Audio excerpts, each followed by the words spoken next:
Kung ang irog mo ay dalawa, palayain ang isa. Hoy, kumare. Hoy, kumare, Tay. Bakit ako'y natuntun mo din sa ilalim ng punuan? Ay wala naman, kumarites. Kaya kita natuntun dito ay naririnig ko yung boses mong malamig. Ay, kainaman ka na. Ay kumarites, baltakin mong ito palang ito si Laila. Ay pinuntahan ni yung inuupahan nila ng bahay. Sino ang pangalan pati niyo? Basta yung may-ari ng inuupahan nilang bahay. At 2 buwan na daw kumarites hindi nakakapagbayad ng upa. Ates, nakakayaan eh. Sino? Ang kumaring Layla? Oo, kumarites, oo. Sinugod mismo nung may-ari ng bahay. Aba, ibiro ba namang 2 buwan na nga pati. Baga hindi nakakapagbayad ng renta. Ay pag hindi ka naman sinugod ay talaga namang hindi nakapagbayad ng renta sa bahay. Magda2 buwan na pala. Ates, ay kainaman yang si kumaring Layla. Ates, ay kahiya-hiyaman din iyon kumarites, honey. Hoy, talaga namang kapala na lang ng mukha kumarites pag ganay unang mga padali. Pero mo ba namang 2 buwan na palang hindi nakakabayad ng renta sa bahay? Tapos hindi pa mag-alas sa balutan at nang hindi nakakahiya dun sa nagpapaupa. Ay siyang tunay man din kumarites at hindi ko na nga baga pati alam din ang kay Layla at bakit hindi nakakabayad sa upa ng bahay.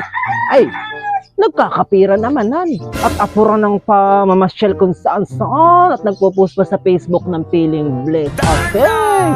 Ay hindi man lang makapagbayad ng upa at inabot na pati ng 2 buwan. Abo ay ano kayo ang kwarta niyan si Layla? Ay parang pagkakaalam ko kumarites, iyang si Layla ay galing sa Ate Bireng nung kamakalwa. Oo, alam na alam ko kumarites at gawa ng bigat ang Ate Bireng ay nagbibigay ng 5-6. Ay pagkakabalita ko sa Ate Bireng ay parang humiram yata sa kanya ng 5,000 nga pala at gawa ng ibabayad nga daw pala niya doon sa renta sa bahay. Ay bakit ngayon ay siya ay pinuntahan na ng may-ari ng kanyang inuupahan at siya hindi nakabayad ng ilang kumarites, ilang buwan? Biro ba namang 2 buwan na nga pati baga hindi nakakapagbayad ng renta. Biro mong 2 buwan. Aba, ay saan na niya dinala yung kanyang 5,000 inutang sa Ate Bireng? Aba, ay kainaman na.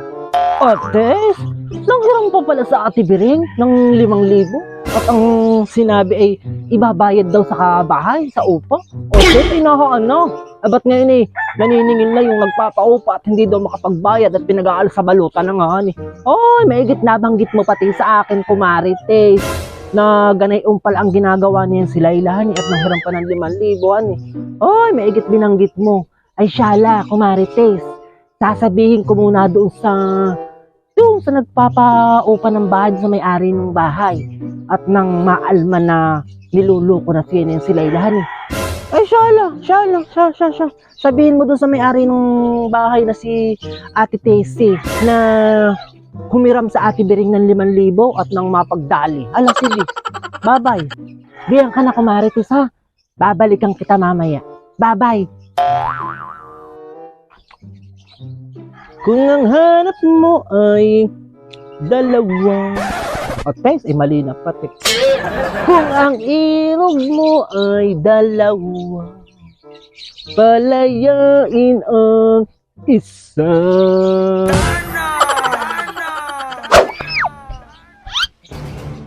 Hoy, Aling Marisa, ako po ay may uulitin po sa inyo na nabalitaan ko po dito kay kumaring Norma. Bakit, nene? Siya po at naupa ng bahay sa inyo yung sina Layla. Naupa nga sa akin yung si Layla. At hindi pa nga nakakabayad ng upaan eh. Ay, nung nakaraang araw daw po, Ate Marisa, ay ito daw pong si Laila ay pumunta sa Ate Bireng at humiram daw po ng 5,000. Kayo daw po ay babayadan dun sa renta ng bahay. Ay bakit ngayon po ay hindi naman po ata nakapagbayad sa inyo? Anong sabi mo? Nangutang ng 5,000 para ibayad sa akin yun ang kanyang dahilan? O, Ted, ipupuntahan ko yan sa kanilang si Laila. At nang nakikita niyang kanyang sinasabi, ako niluluko na pati niya, lintik siya. Oh, kakasura. Ay, hala. Medyo sinabi mo sa akin, maraming salamat. At pupuntahan ko na diyan si Laila sa bahay niya. Pag-aalis sa balutang ko na lintik na yung di marunong bayad ng upa. Maraming salamat, Nini. Laila. Ano na, Laila? Ay, wala pa rin po akong ibabayad sa inyo. At wala po akong kwarta. Ako, huwag mong sinasabihan ng mga ganay-ganay mong paawa sa akin, ha? Hamog ka! Aba, ay balitang-balita ko ay nang hiram pa daw ng 5,000 diyan kay Bireng para doon maibayad mo sa akin ng bayad sa upa dito sa bahay na ito. Tapos ay nahaan na at 2 buwan ka nang hindi nakakabayad sa akin ng upa. Hoy! Aba, hindi ka na nahihiyahan eh. Ay, baka gusto mo mag-alas sa balutang ka na dito at talin mo na yung mga gamit mo. Pauupahan ko na ito sa iba.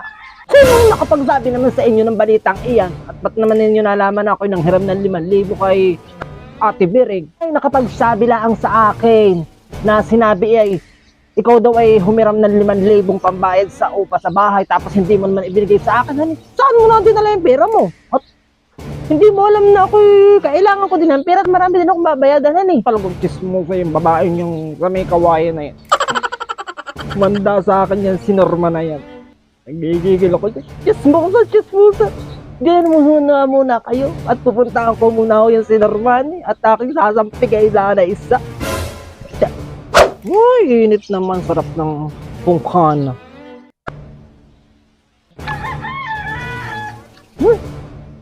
Asim naman ng pungkana. Norma.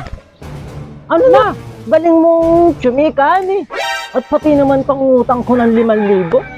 Ay, naaalman mo pa ni at sasabi mo pa dun sa may-ari ng bahay ano bagang pakailan mo sa buhay ko kahit ako hindi makabayad ng renta ng bahay?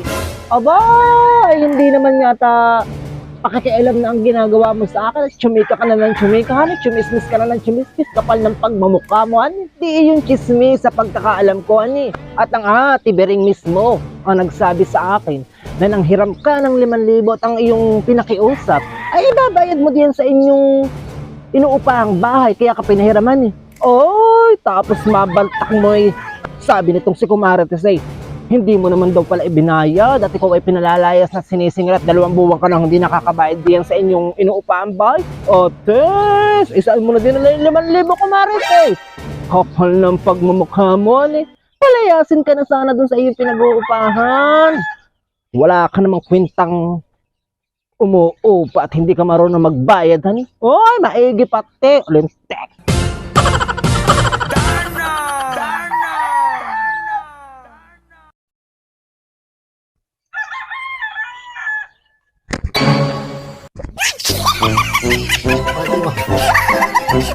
Sorry.